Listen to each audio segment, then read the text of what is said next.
pangihaw. Sigurado mamayang gabi dito sobrang dami ng tao, na traffic. Bali-bali sa serbisyo mapaparo.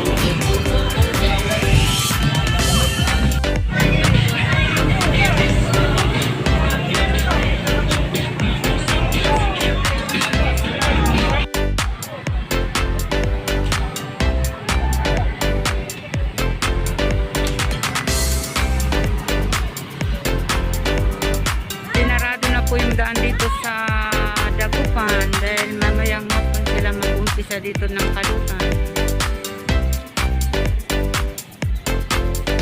Ayan guys, ang daming mga pangiyaw-iyaw. Mamayang mag-iyaw sila dito ng bangus. Daming bangus dito mamayang hapon.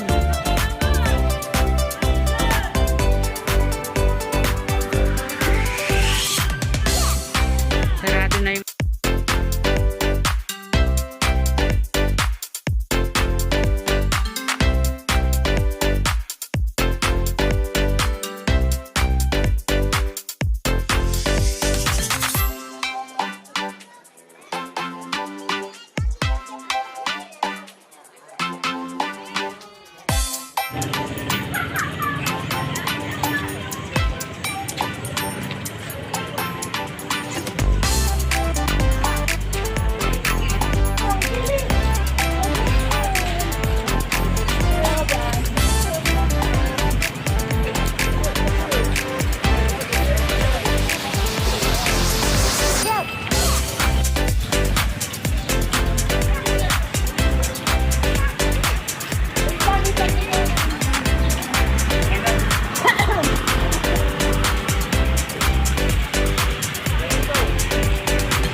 diretso lang kamo. Oh, diretso lang dito.